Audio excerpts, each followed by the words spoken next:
that to enable such applications such as Internet of Things, tactile internet, V2V, D2D, V2X, all the abbreviations that you want to use. Today I'm going to talk about, I will introduce Glossy first for people that don't know it, and then I will present the proposed approach using physical layer network coding, and then we'll see some cool graphs.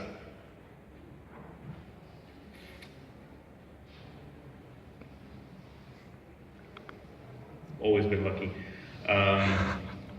So until they get it running again. So Glossy is a low power, low rate, multi-hop transmission protocol, network flooding. It is actually used and also implemented in some of the industry, some factory settings.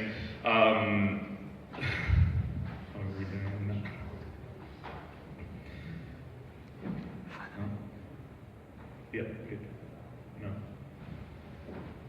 No, not good.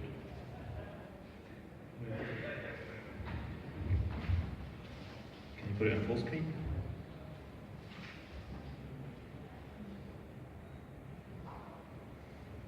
It is open, just put it on full screen. Just put it on full screen.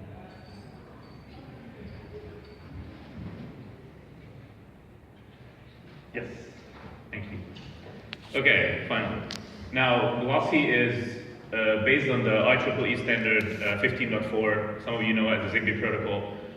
It's a flooding algorithm. It basically has one initiator that is scheduled by a central arbitrator. It floods the network in the form of iterating waves. As you can see, once the first hop nodes receive the signal, they, after a small processing delay, they retransmit the signal. So the neighboring nodes listen to it, and so on and so forth. So it iterates through the network in the form of these waves. Now, Glossy emphasizes simultaneous transmission, so it does not try to avoid collisions, it empowers them in order to achieve 100% reliability measures and achieve sub-microsecond synchronization. Has one drawback, that if you have all the nodes in the network that want to transmit, then the poor guy at the end gets really high latency. Now comes physical layer network coding.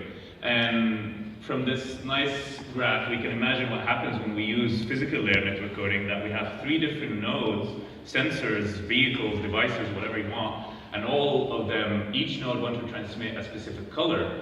And the intermediate nodes decode a linear combination of the 2 nodes closest to them. So this guy sees a specific shade of green depending on the channel. This guy sees a specific shade of orange, and they, again, retransmit this. So this guy at the end sees whatever these channels, specific shade of green mixed with a specific shade of orange that gives you boring gray. And then after it has, in this case, 3 independent or 3 different shades of these colors put together, it can actually recognize that what is being sent is blue, yellow, and red. So in this sense, we enable that a lot of sensors in the same network can simultaneously transfer their information.